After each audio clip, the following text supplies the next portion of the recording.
Bom dia a todos e a todas. A gente está novamente aqui começando em 2025 mais uma sessão do projeto de extensão que é a Escola de Preparação para Ingresso na Pós-Graduação da UFAM, né? Que é um projeto de extensão da UFAM, coordenado por mim, professor Bruno, do Departamento de Ciências Sociais, né? E pelo acadêmico André, que está aí conosco, vocês podem ver. A gente, atendendo a demanda, ao pedido do programa de pós-graduação em Sociologia, nós estamos iniciando essas atividades discutindo, né, refletindo sobre bibliografia que será utilizada no processo seletivo para ingresso do mestrado da Sociologia da UFAM em 2025. Né? Então, fiquem atentos aí ao edital. A bibliografia já está disponível, embora o edital está em vias de sair. Né? Então, você já pode começar a estudar, a se preparar.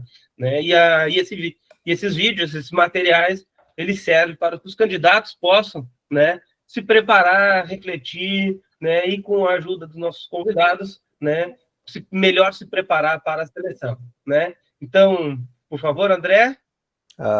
Oi, gente, tudo bem? Meu nome é André Luiz, sou acadêmico de Ciências Sociais, estou no terceiro período e estou aqui para contribuir nesse projeto.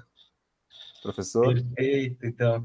Pois então, um dos textos que a gente vai abordar hoje e que foi selecionado pelo PPGS para a seleção é um texto do Max Weber, né, que é a objetividade do conhecimento nas ciências sociais, né, que é um texto, digamos assim, de grande imponência, de grande relevância para a nossa área. E para discutir ele, né, nós convidamos aqui o doutor Jair Araújo de Lima, né, que é professor do IFAM, né, Instituto Federal do Amazonas, atualmente, que é doutor em Ciências Sociais pela PUC Minas, né, e um intelectual aqui, né, pelo que eu já conheço, de grande sofisticação na leitura dessa classe de texto. Então, Jair, muito obrigado por ter aceito o nosso convite, por estar disponível para a gente nesse momento.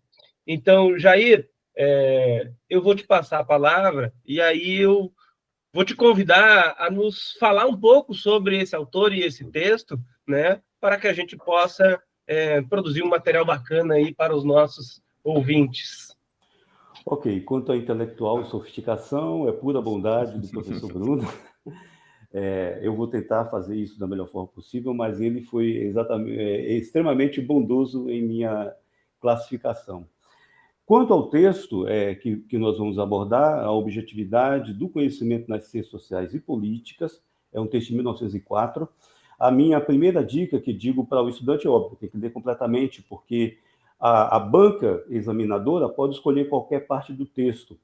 Uma das características dos grandes teóricos das ciências sociais é que seus textos são, por demais, densos. Esses textos são objetos não só de debates, eles são objetos de exegese, no sentido de que especialistas pegam trechos desses textos, e esse é um dos textos mais debatidos de Max Weber. Especialistas em Weber pegam trechos para definir qual era a principal visão, o principal objetivo do autor ao escrever esse texto. Na verdade, esse texto de Weber, ele é acompanhado de dois outros textos que são relacionados. Digamos que esse texto de 1904, ele é um esboço para dois outros textos famosos de Weber. Ele é um esboço para uma escrita mais informal, que é uma palestra que Weber dá em 1919, 17, 19, sobre a ciência como vocação. E ele é um esboço para um outro texto desenvolvido por Weber chamado O Sentido da Neutralidade Axiológica nas Ciências Sociais e Econômicas, publicado em 1918, 2 anos antes da morte de Weber. Percebo que Weber está construindo uma posição sobre o que é ciência. Na verdade, esses dois textos, a objetividade do conhecimento nas ciências sociais e políticas e o sentido da neutralidade axiológica nas ciências sociais e econômicas, são, em Weber, o equivalente a Durkheim à regra do método sociológico. O problema que Durkheim enfrentava lá na França, quando foi desafiado enquanto professor de pedagogia, enquanto da cadeira de educação, ele foi chamado o seguinte: você foi chamado na Segunda República e Terceira para abrir a cátedra de Sociologia. E ao abrir a cátedra, desculpe eu colocar Durkheim, mas é porque o paralelo é muito importante, o desafio era, diante dos embates e debates, em torno dessa ciência emergente, e diante do debate filosófico, em torno se ela é ou não ciência, porque ela está adquirindo um campo que era da filosofia política, da filosofia social. E diante do embate do que é o critério de sua fundamentação, o que é que você, Durkheim, como representante da disciplina aqui na universidade e na Universidade Francesa, o que é que você tem para cooperar para uma definição, uma delimitação e uma defesa dessa ciência, da sociologia como sendo uma ciência e não como sendo um corpo de doutrina de filosofia social? Durkheim, então, apresenta as regras do método sociológico. Para Weber, o desafio é parecido, só que em outra nação, em outra época. Se Boudon estiver certo, há uma característica da sociologia que é, primeiramente, ela, quando é chamada a defender a sua cientificidade, ela é feita por grandes vultos que estão produzindo em outras áreas, que são chamados a produzir nessa área e encabeçar o lançamento desta ciência como disciplina na nação. No caso de Weber, a nação alemã pede uma resposta sobre a cientificidade da sociologia em razão do fato de que a teoria de Marx é considerada, sobretudo, filosofia ou econômica. A despeito do fato de Marx ter seus escritos metodológicos e científicos, e de Marx ter seu próprio critério de metodologia, os manuscritos econômicos e filosóficos são uma espécie também de correlato de metodologia, a ideologia alemã também e as teses sobre Feuerbach são aquele esboço metodológico de Marx. Aqui, Weber está defendendo, porque em razão de um embate em torno de Brentano, de Wilhelm Wundt, que está criando lá a psicologia social, a folk psychology, e dizendo que este é a verdadeira sociologia. Franz Brentano lá também criando uma espécie de uma psicologia social concorrendo com Wundt, e aí todos eles debatendo o que é. Essa sociologia não tem razão de ser, porque, veja, olha a produção de Marx, é meramente filosofia. Esse é o debate. É óbvio que, do ponto de vista dos socialistas alemães, a produção de Marx era absolutamente científica, mas como Weber poderia dar uma contribuição dizendo o espaço ideal dessa ciência do espírito, chamada sociologia? E lembremos-nos, esse artigo de Weber está dentro do chamado debate metodológico alemão. O debate metodológico alemão era um debate em torno do que é uma ciência humana, do que é uma ciência social e do que é uma ciência do espírito. É claro que vocês devem saber o contexto desse debate, o aluno não precisa saber, mas nós precisamos registrar aqui que o contexto do debate é Dilthey e Rickert, o debate da teoria histórica e da teoria hermenêutica na Alemanha. E Weber está lá sendo chamado como um grande pesquisador social, e primeiramente Weber vem da área do direito. E Weber atua no direito, mas a tese de doutorado de Weber é uma tese em torno do direito econômico. Então, Weber já começa a ser chamado para abordar temas econômicos. E ao abordar temas econômicos, Weber traz a seguinte tese: é impossível abordar a economia stricto sensu sem colocá-la no bojo do embeddedness, que é a palavra traduzida para o inglês, mas do enfoque global em que a economia emerge, ou seja, Weber concorda com Marx. Não há economia pura, a economia é economia política. Então, neste caso, abordar temas econômicos é abordar necessariamente o tecido social no qual essa economia se desenvolve. Se abordar a teoria econômica é necessariamente abordar o tecido social em que ela se desenvolve, a questão é como abordar o tecido social, aí emerge a necessidade da sociologia. Lembremos-nos de que, em 1920, Marianne Weber, a grande companheira de Weber e uma das teóricas das ciências sociais mulheres, também encabeçando o movimento feminista na sociologia, ela, ao publicar uma obra seminal de Weber, ela dá o nome de Economia e Sociedade, cujo subtítulo é Introdução à Sociologia Compreensiva. Então, por que coloca Economia e Sociedade? Alguns vão dizer, e equivocadamente, porque Weber se interessa mais pela economia. Impossível. Porque, primeiramente, o interesse de Weber na economia é a partir do direito, a partir de uma pesquisa sobre o direito romano, do conceito de propriedade no direito romano.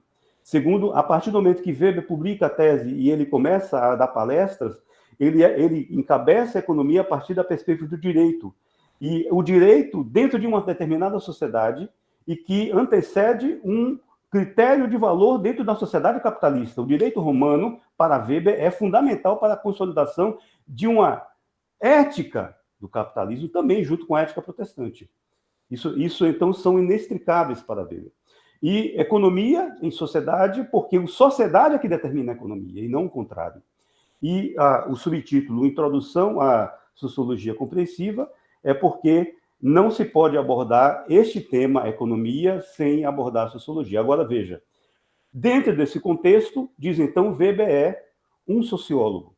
E Weber vai dizer a razão pela qual eu aceitei o convite, isso está relatado tanto na biografia como em várias introduções de palestras de Weber, e se alguém quiser a fonte, procure a Sociologia como Ciência, em que, já na abertura, Raymond Boudon apresenta essa fala de Weber, que Weber diz o seguinte: se eu aceitei a cátedra de Sociologia, é porque reconheço duas coisas.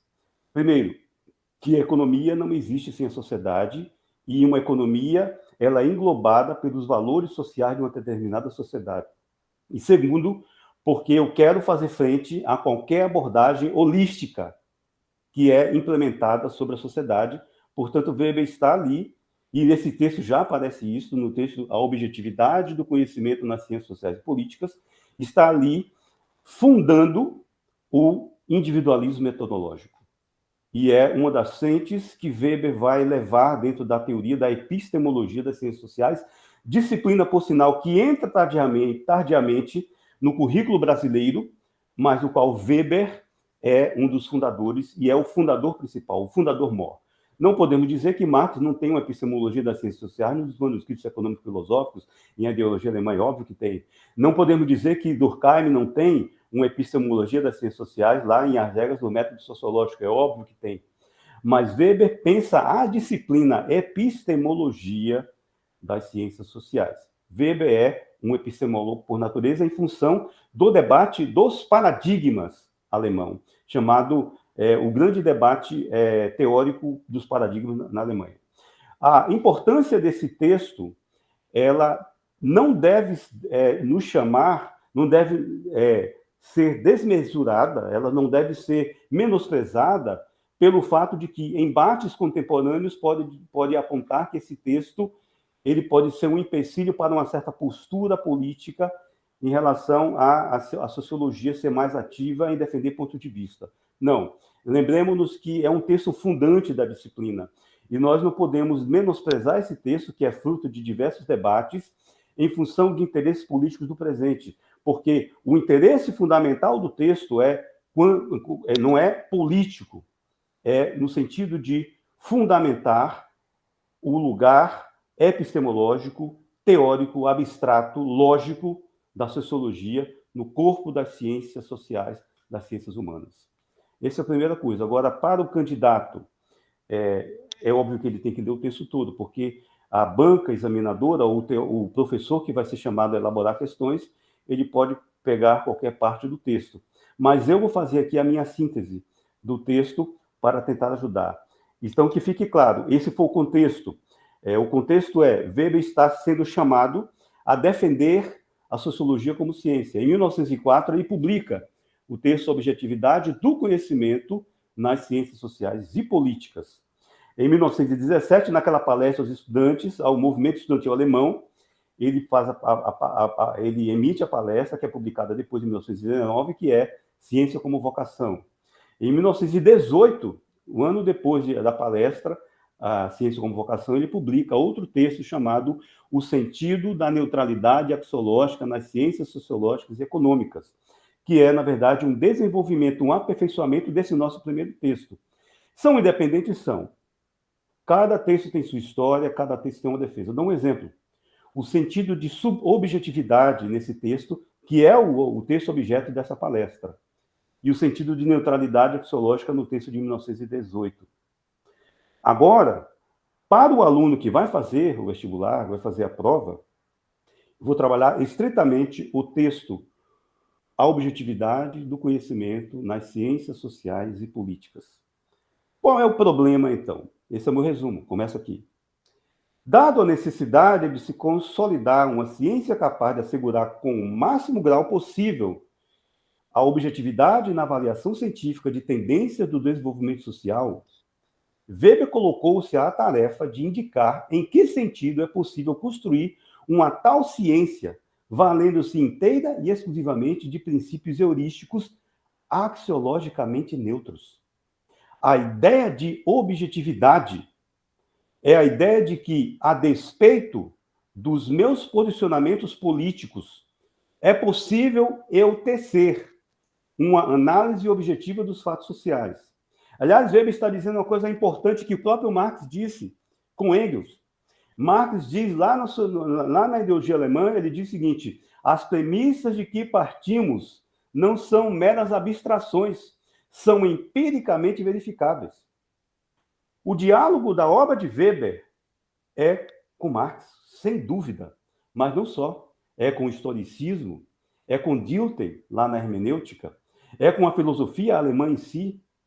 Então, é óbvio que Weber está dizendo, olha, Marx disse que, embora ele tivesse uma posição política, ele derivava as premissas dele não de abstrações idealistas, mas de fatos empíricos. O que Weber está indo além é, visto que o marxismo causou esse problema, no sentido de esse debate, porque há os escritos metodológicos e agora o embate que o marxismo causa no mundo e na Alemanha também. E Weber está escrevendo em 1904. E por que ele escreve esse texto? Ele está fundando a Revista de Pesquisa Social em 1904. Nessa revista, Weber está dizendo, a Revista de Pesquisa Social terá como os primeiros editores Werner Sombart. É óbvio que vocês sabem que ele é marxista. Está lá George Simmel escrevendo.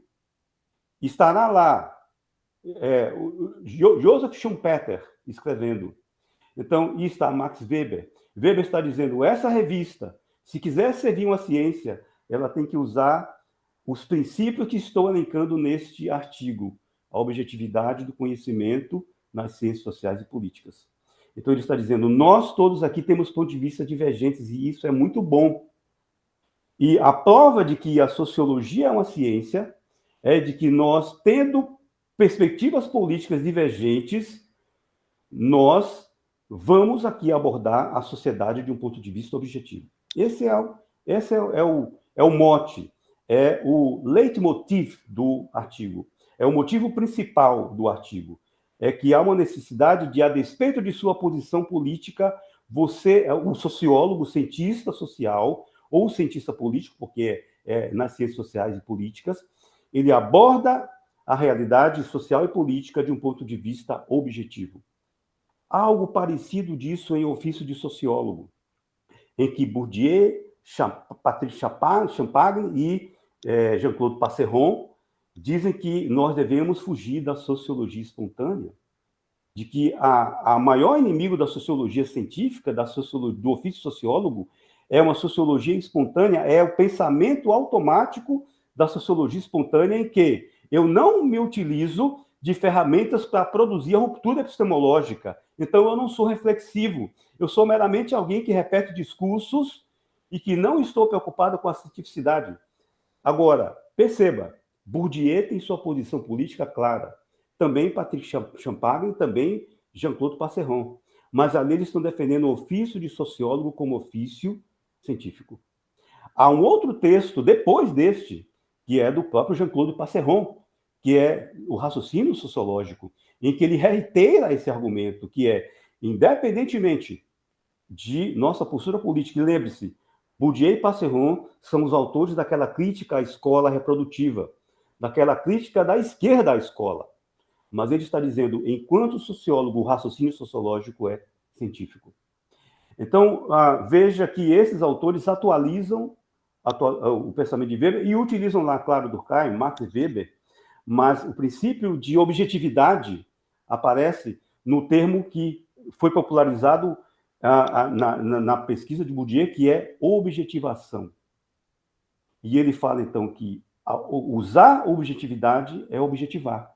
Ou seja, objetivar não é um movimento espontâneo do pensador.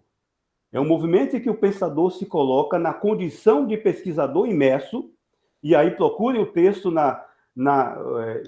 eu digo a outros colegas do departamento e aos alunos, procure um texto na revista Sociologia das Emoções, que é a objetivação participante de Bourdieu, onde ele vai definir a objetivação no sentido de que objetivação participante é objetivar a análise, ou seja, ser objetivo. Então, qual o sentido da objetividade? Primeira tese de Weber. Os recursos conceituais, tese 1 de Weber, nesse texto. Os recursos conceituais empregados na delimitação dos sentidos da objetividade, tais como avaliação e racionalização de tipos ideais, entre outros, são formulados, devem ser formulados, precisam ser formulados, de tal modo que o seu emprego tem valor estritamente heurístico. O que significa que nós nos aproximamos da realidade a partir de tipos ideais. Esse é o primeiro critério da objetivação. Eu objetivo minha terminologia. Eu abordo a realidade a partir de um artifício heurístico, de eureka, heurístico de captar, eureka, de descobrir, e para captar, o artifício heurístico é essa objetivação. E a primeira objetivação é criar tipos ideais. O que significa isto? É que eu crio um tipo ideal, que é uma abstração, e eu o defino e digo, ó, este termo, este tipo, capacita-me a explicar isto, mas ele tem suas limitações. Então, essa honestidade intelectual. Nesta tese de Weber da objetividade está a honestidade intelectual. Está o fato de que a própria construção teórica é uma construção social. Então, sendo a construção teórica uma construção social, nós criamos realidades intelectuais também. Então, essa é a primeira tese de Weber. A objetividade é uma objetivação.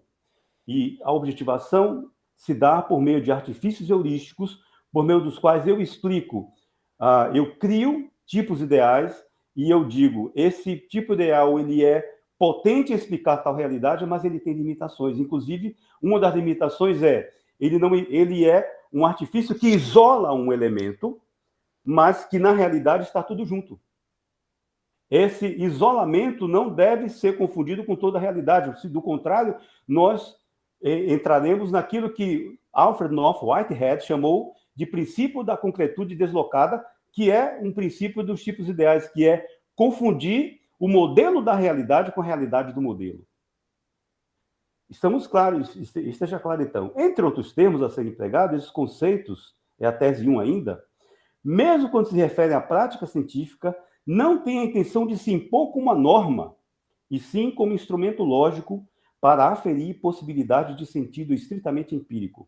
Vou citar um trecho aqui do nosso texto, tá? Que é, quando utilizamos o termo avaliação de sentido, sempre que nada mais esteja implícito ou expressamente afirmado, os juízos de valor práticos quanto ao caráter insatisfatório ou satisfatório dos fenômenos sujeitos, nós, como cientistas, abrimos mão de valorar a situação. Por quê? Porque nós vamos captar o sentido que os sujeitos dão. Isto é, na tarefa científica. Não existe o cientista como um indivíduo completamente neutro. E a objetividade é por isso. Porque na própria escolha do tema, eu não sou neutro. Na própria escolha da ciência a qual vou me dedicar, eu não sou neutro.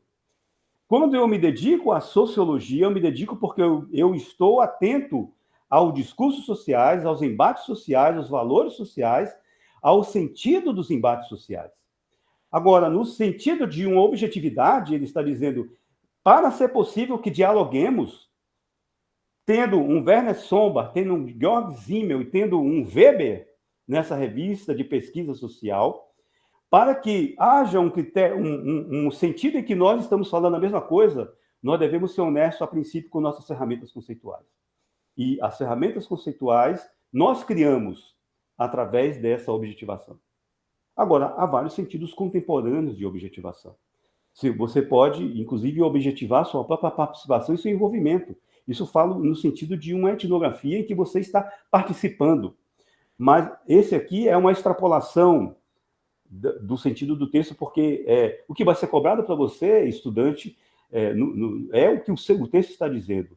Agora, é importante saber os desdobramentos ulteriores e as implicações desse texto. A segunda tese que Weber está defendendo neste texto, e eu estou fazendo meu resumo, dado que as ciências empíricas não podem abordar as valorações ou avaliações subjetivas dos homens como sendo o seu objeto estritamente, devem tomar como princípio metodológico a urgência de juízo de valor sobre o juízo de valor dos homens.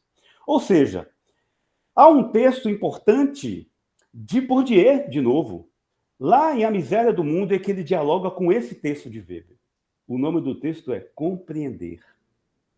E neste texto, Bourdieu serviria como uma nota de rodapé para explicar o trecho que acabei de citar para vocês, que é: o sociólogo deve saber que é próprio do ponto de vista do sociólogo, enquanto cientista, ser um ponto de vista de um ponto de vista.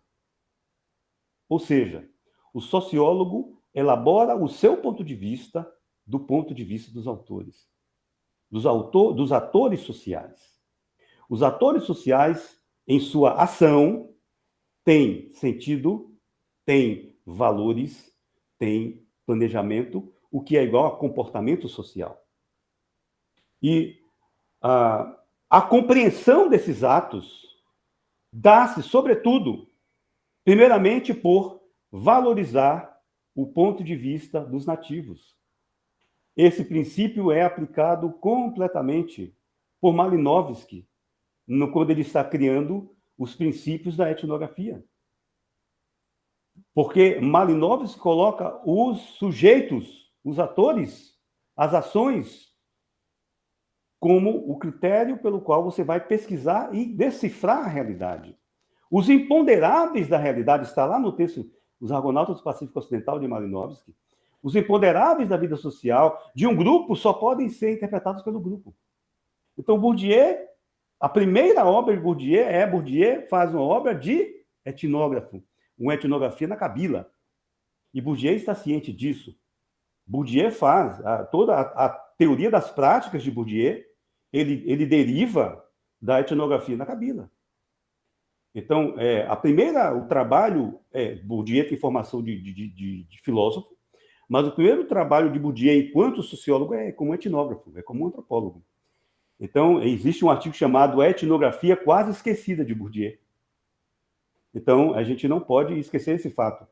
Então, quando Bourdieu está falando em compreender nesse livro, é um trecho pequeno do livro A Miséria do Mundo, ele está claramente dialogando com Weber. E uma coisa importante, que Bourdieu vai dizer nesse texto, que Weber deixa claro e que as pessoas não compreendem, que geralmente a gente aprende a diferença entre compreender e explicar, porque no debate, Dilthey vai dizer, as ciências compreensivas, elas só compreendem. E as ciências exatas, as ciências mais rígidas, elas explicam. Weber concorda com isso? Weber, sim, lá nos Fundamentos do Conhecimento, do Sociológico, daquele texto famoso dele, ele vai definir o que é explicar, o que é compreender. E para Weber aqui, nesse trecho, a objetividade do conhecimento nas ciências sociais e políticas, compreender é também explicar. E isso está literalmente no texto de Bourdieu, compreender. Ele vai dizer, compreender é também explicar. Por quê? Quando eu compreendo o ponto de vista nativo, eu estou explicando a realidade criada subjetivamente, a criação social da realidade. A realidade social é criada subjetivamente. Nós negociamos a realidade social. Aliás, se tornou um princípio de uma escola chamada interacionismo simbólico. tornou-se um princípio da escola de Chicago, que foi, a parte de Malinowski e dos antropólogos britânicos, a escola que criou a etnografia urbana. A parte da antropologia cultural de Franz Boas, a escola de Chicago, contemporaneamente à ida de Malinowski às Ilhas Tobriand, eles está lá criando os artigos de City, como pesquisar, como fazer pesquisa numa sociedade urbana. Estão pesquisando a cidade de Chicago com métodos etnográficos, baseados em quê? Na noção compreensiva. E lembre-se, em 1904, Albion Small chama Weber para palestrar lá na Universidade de Chicago. E Weber vai e palestra em diversas universidades. E Weber, depois disso, chega e publica, em 1904, o texto que estamos estudando. Essa tese, então, essa segunda tese que eu expliquei. Vamos voltar, então, são 5 teses, tá? O objetivo de Weber era mostrar a necessidade de consolidar a ciência sociológica, que fosse capaz de assegurar, com o máximo possível de objetividade, uma avaliação científica das tendências do desenvolvimento social. Na tese 1, ele fala que os recursos conceituais empregados são criações do sociólogo para captar a avaliação dos sujeitos, que os sujeitos fazem da própria realidade. Ele chama isso de ferramenta heurística. No segundo ponto, ele diz que esta ferramenta empírica, as ciências empíricas, essa ferramenta conceitual heurística, científica, de uma ciência empírica, serve para captar o ponto de vista dos atores, porque o método principal de uma sociologia compreensiva é a compreensão. E compreender o ponto de vista dos autores, dos atores sociais, dos indivíduos ou dos sujeitos sociais, é explicar a realidade social. Agora vamos para a terceira tese. Weber diz nesse texto que, a partir da constatação da existência de 3 noções de progresso, e essa ideia do debate sobre o que é progresso aparece no texto Objetividade do Conhecimento nas Ciências Sociais, Weber diz que os sentidos são: um primeiro sentido de progresso é mero progredir da diferenciação, ou seja, diferenciação entre sociedades. O segundo sentido é a progressiva racionalidade técnica dos meios. E o terceiro sentido é o aumento do valor que se dá ao progresso. Ou seja, Weber diz que tem esses 3 sentidos, ele vai dizer qual o sentido que deve ser visado objetivamente numa análise compreensiva da realidade social, de modo que ela seja objetiva. Ele fala, primeiramente, sendo a ciência empírica,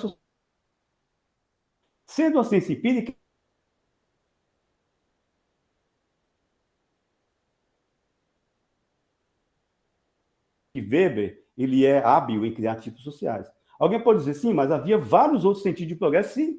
Mas Weber cria os 3 sentidos para essa obra, para esse artigo, e ele diz, há 3 sentidos. Há um sentido de progresso como mero progredir, da diferenciação, ou seja, a sociedade se diferencia, ou seja, por difusão, seja por influência múltipla e tal. Há um progresso no sentido de uma racionalidade técnica dos meios, e Weber gosta dessa ideia porque é a ideia pela qual ele defende a origem do capitalismo e a origem da burocracia como racionalização da vida social, e ao aumento da valoração do valor e de critérios de valor na vida social enquanto progresso. E essa valorização do próprio progresso como valor. E aí o que Weber diz? Ele diz, ora, a ideia formulada por mim em minha obra é a ideia de progresso racional. Ou seja, uma ideia de que há uma racionalização do mundo. E que, se há essa racionalização e esse desencantamento do mundo, e a ideia de desencantamento, ela é o mesmo sentido do livro Quebrando o Encanto, lá, de Daniel Dennett, que é, o que é quebrar o encanto? O mundo deixa de ser dominado por forças impessoais, imateriais, por forças místicas, por forças divinas. O mundo passa a ser compreendido pela ciência moderna, enquanto fruto de fenômenos de relação causais efetivas, e Weber também defende nos conceitos sociológicos fundamentais o que é uma causa com efeito, e o mundo passa a ser explicado também, por essa é a razão pela qual há necessidade de que ciências existam, e não meras filosofias. Porque a ciência social emerge contra um discurso dizendo nós não somos filosofia social. Ou não há diferença entre ciência política e filosofia política. Ou não há diferença entre ciência social e filosofia social. Apesar de um entusiástica e equilibrado respeito entre os filósofos e os cientistas sociais, estamos falando de coisas diferentes porque o campo conceitual criado é diferente. A nossa pretensão é uma pretensão de cientificidade. É isso que está lá em Ofício de Sociólogo, é isso que está aqui nesse artigo, Objetividade do Conhecimento. A questão é, se nós pressupomos que a sociologia é uma ciência, e se o sociólogo e o cientista social falará como cientista, qual é o pressuposto fundamental disso? O fundamento desse pressuposto? O fundamento desse pressuposto é, tanto a sociedade racionalizou as suas explicações, quanto a sociologia é uma racionalização da própria sociedade e uma explicação racional de eventos e fenômenos sociais.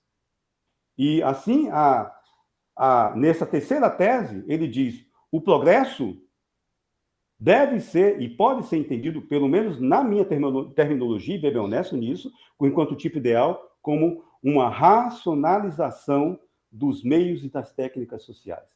Uma crescente racionalização, inclusive, da explicação da realidade social. Existe, portanto, o sentido de que o progresso é não um progresso indevassável, não uma lei teleológica implacável, não implica teleologia, a uma certa interpretação do marxismo. Não. O progresso é uma visão de que, efetivamente, empiricamente, a sociedade ocidental impôs uma racionalização contínua e uma avaliação de si mesma a partir do iluminismo. E lembremos-nos que uma das grandes influências e reconhecidas do pensamento de Weber é Kant. Weber é apontado como neocantista. Neocantista no sentido de separação, de assimilação e superação. Neo é sempre isso, né? Nas ciências sociais, um neoestruturalismo, pós-estruturalismo é assimilação com superação. Então, um neo nas ciências sociais é assimilação com superação. Então, a melhor interpretação de Weber, nesse sentido de progresso que estou dizendo, está na obra de Gabriel Kohn, chamada Crítica e Resignação. Porque ele está dizendo que a obra de Weber ela é crítica e resignação ao mesmo tempo. Ela é crítica porque ela é uma crítica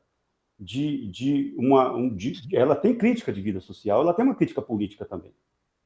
E resignação no sentido de que, para Weber, antes do dever ser, vem o constatar o que é. Então, Weber é a base da real, nas ciências sociais, ele está seguindo um princípio de Maquiavel. Quando Maquiavel cria a ciência política, ele faz aquela diferenciação entre moral e política, e nós conhecemos o termo realpolitik, que inclusive é a política real, ou seja, o realismo político que há em Maquiavel. O realismo político em Weber é trazido não como um conceito de um filósofo, Maquiavel, mas no sentido de que a primeira demanda do cientista social é o que é que existe? É desvendar o que existe. E é óbvio que isso é uma resignação. O que é resignar? Resignar-se é, primeiramente, apontar o que existe. E o que é a crítica? É, a partir disso, ter projetos sociais. Senão, nós ficaremos... O texto está aqui apresentando essa cientificidade. Mas o projeto social é desenvolvimento das ciências sociais. Aí são outros teóricos, mas Gabriel Kohn diz, não, peraí, há crítica em Weber também. Mas o primeiro movimento é a resignação, que é resignar-se em explicar o que existe. Ok? A quarta tese de Weber nesse texto, eu não vou ficar citando partes, mas eu estou fazendo uma síntese, porque, como eu falei, o aluno deve ler o texto inteiro, porque o examinador pode pegar qualquer parte. Mas a ideia do texto que eu estou tentando captar é, primeiro, o contexto e o espírito do texto, né? Então, a quarta tese é a objetividade requerida pela metodologia da ciência dos espíritos tem por intento promover um movimento do progresso científico, progresso que apareceu na terceira tese, em direção à máxima racionalização dos meios e dos critérios científicos da própria sociologia. Cabe, pois, ao cientista social explicar e compreender esses processos valendo-se desses recursos e meios puramente heurísticos. Então, ele fala: o fim da imputação causal de processos empíricos é exatamente construções acionais, técnico-empíricas ou lógicas, que dão uma resposta à pergunta: como se desenvolveria ou teria se desenvolvido certo estado de coisas, consistindo esse numa conexão externa da ação ou em uma formação de pensamentos. É claro que nós estamos aqui na questão da conexão de sentido weberiana. Porque a explicação causal para Weber é, sobretudo, compreensão. E a compreensão é a compreensão da conexão de sentidos. A explicação é a conexão de sentidos. O que é uma conexão de sentido?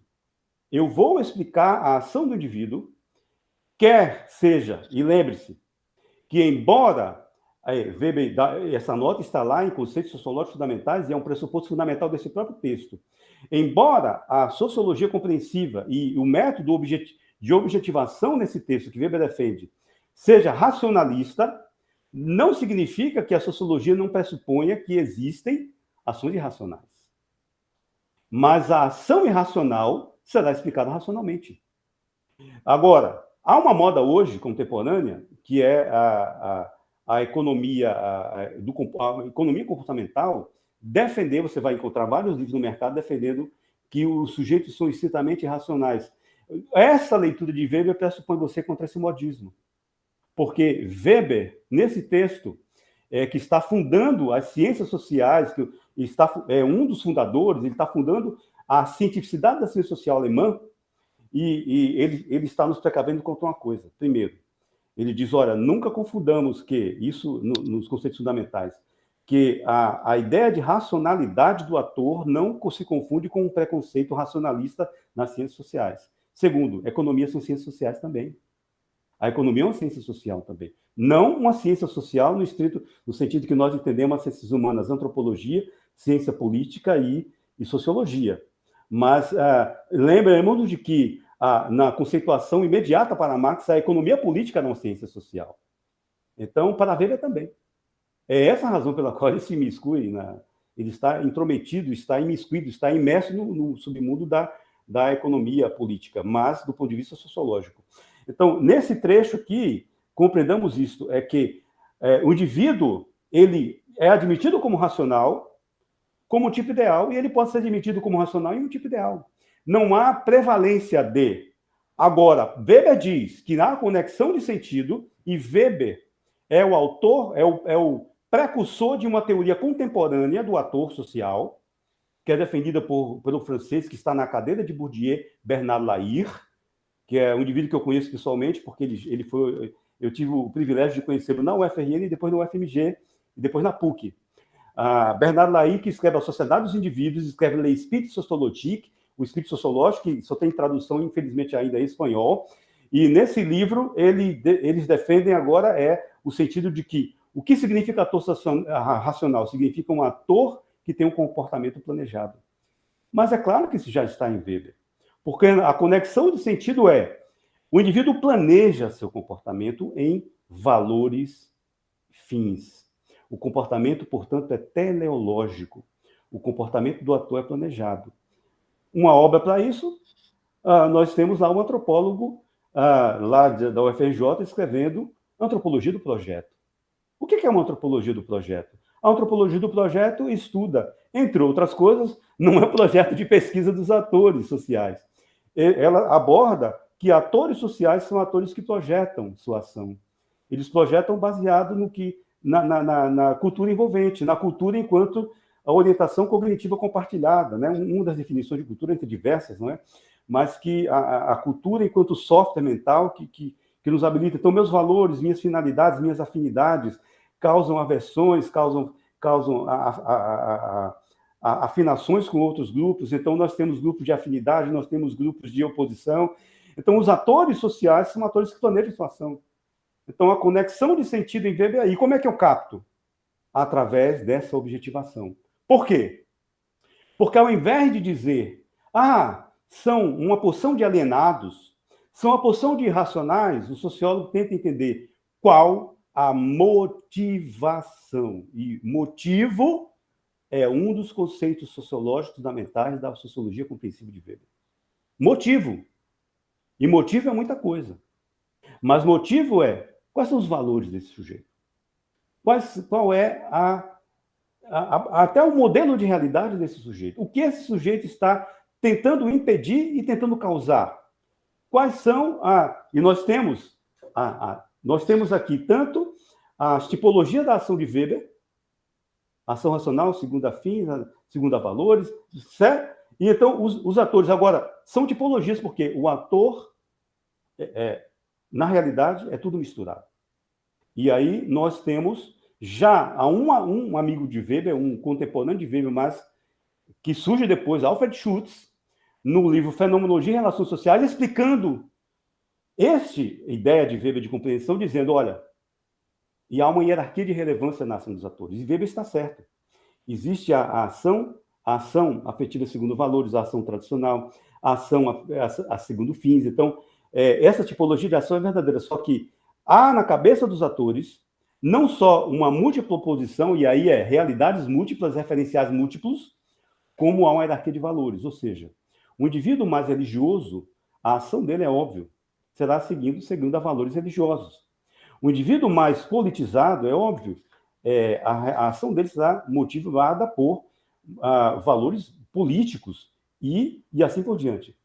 Então, mas a realidade inteira é tudo complexo. Então, veja a honestidade. Onde é que está a objetividade? A objetividade está em dizer, olha, eu estou isolando um aspecto para explicar. E, em hipótese alguma, eu pressuponho que esse indivíduo é um louco. Porque, embora exista uma ação louca, ações loucas, eu primeiramente explico a motivação, depois explico porque é louca. E tem uma ilustração de Weber bem interessante que é super utilizada quando o grande sociólogo da Universidade de Colômbia, o Robert K. Merton, escreve Sociologia, Teoria e Estrutura, ele escreve um artigo chamado As Consequências Não Intencionais da Ação. E nesse texto, em que ele está dizendo, olha, Weber fala das consequências intencionais da ação, mas tem uma notinha lá em Weber, das consequências não intencionais, que é, indivíduos podem, buscando uma ação, realizar outra. Então, essa ação, uma vez que o sociólogo a isola, ele vai descobrir que os indivíduos podem agir irracionalmente, mas estão racionalmente planejando sua ação. É possível que uma ação minha para causar algo, para impedir algo, cause algo. E daí aquele conceito maravilhoso do grande Merton, que é self-fulfilling prophecy, ou seja, prophecy, que é profecia que se autorrealiza. Ele está dizendo, o que é uma profecia que se autorrealiza? Esse conceito nós podemos tirar lá do complexo de Édipo, da história de Édipo Rei. Porque quando o Édipo é informado, isso está numa teoria sociológica, teoria social, sociologia, teoria de estrutura, e muito weberiano, por sinal, tá? Ele diz, olha, quando o Édipo é informado pelo oráculo de que ele vai matar seu pai e casar com sua mãe, ele diz, vou me antecipar o oráculo, eu vou conhecer meu pai, fazer amizade com ele, conhecer minha mãe, para nunca deitar com ela. E quando ele começa a agir para fazer isto, a ação dele desencadeia e causa a profecia. Modernamente, um livro chamado A Sociedade Pigmaleão colocou esse conceito de profecia que se autorrealiza de modo crítico, em termos de teoria marxista crítica. Como assim?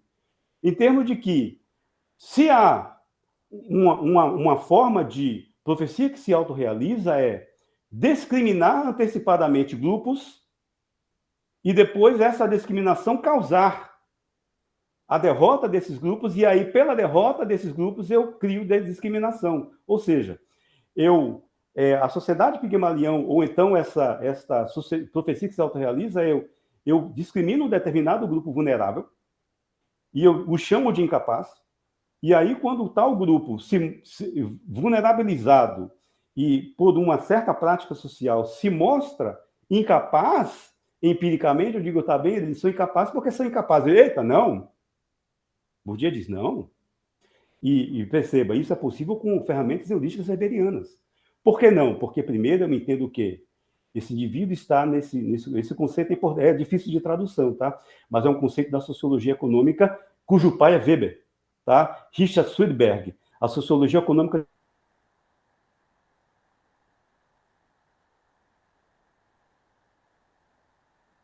Mas é o conceito de embeddedness, ou seja, de que o embeddedness é envolvimento, que o indivíduo está envolvido pela realidade circundante.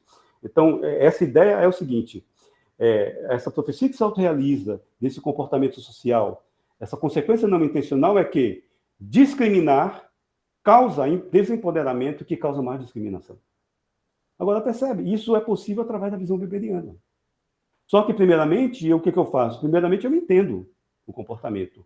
Depois, sim, nas minhas considerações, eu coloco as implicações, porque, sim, a despeito desse artigo de Weber, as ciências sociais têm outros autores que chamam-nos a atenção para as implicações políticas das ciências sociais, que é outro debate. Agora, o debate de Weber aqui é como eu demonstro para a academia alemã que a sociologia deve ser encarada como uma ciência. Era o mesmo desafio de Durkheim. E Marx não tinha essa preocupação, porque Marx não queria criar ciência nenhuma. Marx queria criar, para ele havia descoberto as leis da realidade e estava interessado em transformar a realidade em outra realidade. Esse é o outro debate de Marx. Weber, a partir de suas considerações de valor pessoal e a partir de considerações que podem ser questionáveis ou não, porque esse artigo de Weber é bastante debatido, sobretudo no sentido na neutralidade axiológica, porque ele dá um outro sentido para a objetividade, é que, nesse sentido, Weber está dizendo como a sociologia prova que é científica. Está claro até aqui? Para concluir, eu vou fazer, então, o arremate e repetir as teses. Primeira qual... No debate sobre paradigmas e sobre cientificidade na Alemanha, em 1904, após chegar de conferências nos Estados Unidos, mas não influenciado por isso, não tem nada a ver com isso. Na verdade, ele foi chamado para lá e foi interessante ele conhecer Albert Small e conhecer grandes teóricos da Escola de Chicago, mas, a despeito disso, porque quem foi muito mais aplicado na Escola de Chicago foi Simmel, Weber, ao fundar com Werner Sombart a revista de pesquisa social da Alemanha, ele, ao colocar esse artigo, aparece lá no editorial, tá? Ao explicar a razão de ser da revista, o leitmotiv da revista, o motivo fundamental da existência da revista, ele diz que o motivo fundamental da revista é comprovar e testemunhar a objetividade do conhecimento nas ciências sociais e políticas. E com esse texto, ele está abrindo a academia alemã para dizer, assim, a sociologia é uma ciência. Esse é o problema de Weber. Qual é a tese, primeiro? A tese 1, os recursos conceituais empregados na delimitação dos sentidos constituem a objetividade. E esta avaliação que o sociólogo faz da racionalização dos indivíduos é ela mesma um tipo ideal. E as racionalizações do indivíduo, a ação do indivíduo planejada, segundo a fim, segundo a valor e segundo a tradição, essa ação ela é interpretada racionalmente, certo? E essa construção ela tem potenciais e tem limites, ok? Um subponto não entenda a explicação racional com preconceito racionalista na sociologia.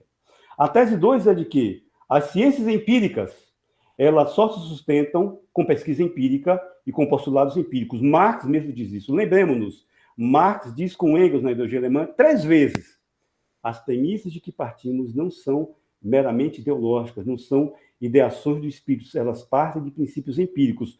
Aí Marx completa: o homem e suas relações sociais. Para Weber, a mesma coisa.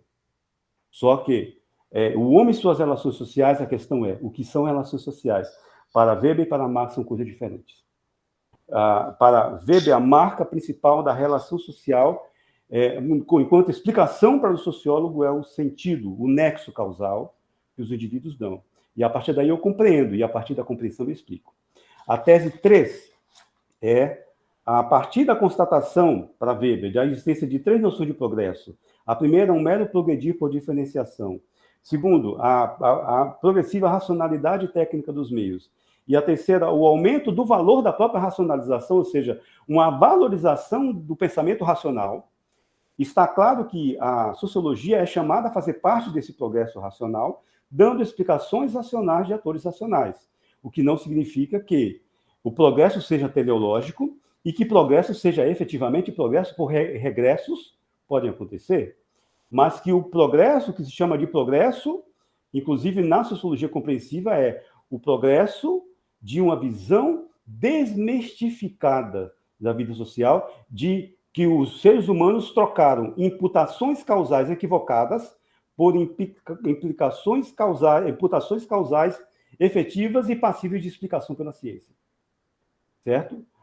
Digamos que essa perspectiva pode ser criticada de um ponto de vista de uma epistemologia do Boaventura de Santos Souza, sim. Mas lembremos também que o próprio Boaventura fundamenta-se muito em Weber.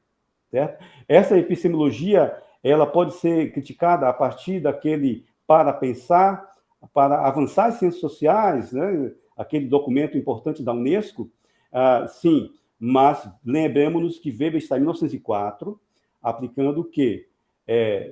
A ideia de progresso aqui, a ideia de progresso da racionalização da vida social, que ocasionou o que ele chama de espírito do capitalismo, o próprio capitalismo, e a burocratização da vida social, que havia implicações negativas também para Weber, no Weber mais tardio, mas que implicação positiva é lógica. É igual nós entendermos que a disciplina em Foucault tem sua positividade e sua negatividade. Então, a burocracia em Weber tem sua positividade e sua negatividade. E a racionalização em Weber tem sua positividade e sua negatividade. Agora, para o sociólogo, a própria explicação sociológica é uma racionalização da vida social. A quarta tese, então, é que essa objetividade requerida pela metodologia das ciências sociais, das ciências do espírito, das ciências compreensivas, tem por intento promover o progresso do movimento científico, em direção à máxima racionalização dos meios e critérios científicos. Lembremos-nos que a própria sociologia da ciência, no campo da sociologia da ciência, há críticas à ciência. E na epistemologia, por exemplo, ambiental de Henrique Leff, por exemplo, há críticas a uma ciência ocidental. Na epistemologia do Boaventura Santos, né, também há crítica à ciência ocidental, mas no sentido de que nós valorizamos a ciência, nós só podemos chamar negacionistas da ciência se nós valorizamos a ciência. E aí é um debate entre nós, tá? Que nós devemos deixar claro, e mais uma vez tomar posição quanto a isso, na nossa objetivação participante em nossas pesquisas, qual o conceito de ciência que tem, porque a sociologia da ciência também tem crítica à ciência. Eu organizei um livro chamado Campo das Ciências Sociais, que tem um artigo do colega da UFRJ, e ele começa fazendo uma crítica à teoria da ciência e das ciências sociais, porque assim, a proposta do livro desde o começo era dizer o seguinte: o autor defende seu ponto de vista, ele é responsável. E alguns autores dizem, mas como é que você deixou passar isso? Porque, primeiro, ele é uma autoridade no campo, e segundo, que ele explicou a posição dele, né, que é o Alberto Oliva, certo? Mas, claro que, sendo um sociólogo de formação, todos nós sabemos que a sociologia, ora valoriza a ciência, ora critica a ciência. Certo? É óbvio isso, né? É um debate das ciências sociais. Por que eu estou dizendo isso? Porque Weber está dizendo que, nesse caso, a objetividade das ciências sociais faz parte tanto do progresso da ciência quanto uma contribuição à valorização da ciência enquanto progresso científico. Agora, você toma a sua posição quanto a isso. E a tese final, a quinta tese, que eu estou terminando, estou concluindo, tá? Para não irmos adiante, estou também aberto a perguntas. Há um problema nisto? Weber está dizendo na quinta tese, olha, existem diferenças, e ele vai abordar isso lá em 1917, na palestra, que se chama Ciência como Vocação, porque depois vem Política como Vocação, não é? E na Ciência como Vocação, e está embebido aqui nesse artigo da objetividade, a quinta tese há uma diferença entre o pensador enquanto sujeito político e o cientista social enquanto agente promotor da sociologia. Gente, a nossa cientificidade é uma defesa da importância, da relevância da ciência social. A nossa honestidade intelectual é uma defesa não do capitalismo, porque a ciência social é uma ciência que interpreta a modernidade, interpreta o capitalismo. A ciência, mas Weber está dizendo, olha, não é uma defesa do socialismo também imediatamente. É uma defesa, primeiramente, da sociologia, da ciência social enquanto ciência empírica, enquanto ciência. E não é isso que Bourdieu, que é tão crítico, tão de esquerda, que não é isso que ele, o Patrick Champagne e o Jean-Claude Passeron estão fazendo no texto do ofício de sociólogo? Repensemos isto, que é, Bourdieu está dizendo, olha, alunos, embora todos nós façamos crítica social, existe uma tarefa antes dela. A tarefa é mostrar a cientificidade das ciências sociais. Então, mostrar e fazer ciência de qualidade. Chama-se de sociologia compreensiva. E aí nós vemos aquele texto de Loïc Vaquin e Pierre Bourdieu chamado Introdução à Sociologia Reflexiva, que é um desdobramento de O Ofício de Sociólogo. E no raciocínio sociológico, Jean-Claude Passeron diz que é um absurdo pensarmos que... eu vou usar a terminologia de Passeron. O estudante de ciências sociais encontra uma mais-valia, olha o conceito, uma mais-valia e uma aprovação imediata a se apresentar-se como crítico. E, em função de apresentar-se como crítico, ele não é crítico de sua própria construção científica discursiva. Eita! O que significa? Que eu tenho que construir um discurso científico. É isso que Weber está chamando, é a tese fundamental de Weber, a quinta tese que eu estou apresentando aqui, que é o sociólogo é chamado a provar sua cientificidade, a cientificidade de sua abordagem, e então abordar dilemas sociais. Estou aberto a perguntas, e a minha apresentação tem suas falhas também, porque a minha própria apresentação é uma síntese pessoal, e ela também pode ser considerada um tipo ideal do texto. E eu não posso cometer um erro que eu apontei aqui, que é confundir a minha representação da realidade com a realidade em si mesma, tá bom? Perfeito. Muito obrigado, Jair. Acho que foi um material, uma produção de conteúdo muito importante que a gente conseguiu consolidar aqui. Eu acho que isso vai ser o teor desse diálogo aqui que tu apresentou, dessa comunicação que tu nos apresentou, ela vai ser bastante instrumental. Eu acho que isso aumenta a capacidade, inclusive, do leitor, às vezes, de primeira viagem do texto, né?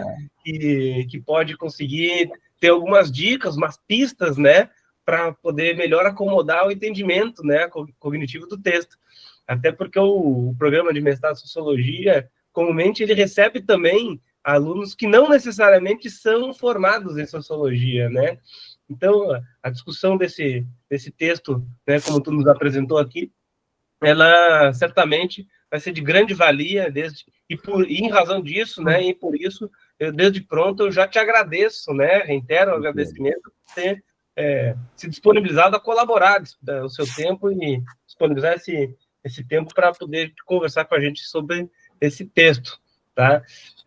Gente, desde pronto, então, né, a gente vai encaminhando para o final. Eu, o André, né, os demais membros do nosso projeto, a gente logo mais estaremos com novos vídeos, com novos debates, né? Acompanhem, curtam aí o vídeo que a gente acabou de produzir, né? E comentem que tudo o que vocês entenderem aqui, né, que seja relevante, né? Acho que é sempre importante a gente deixar isso dito. Então, é isso. Jair. Obrigado, Bruno. Obrigado, André. Nada. Então, agradeço. Tchau, tchau. Tchau, tchau.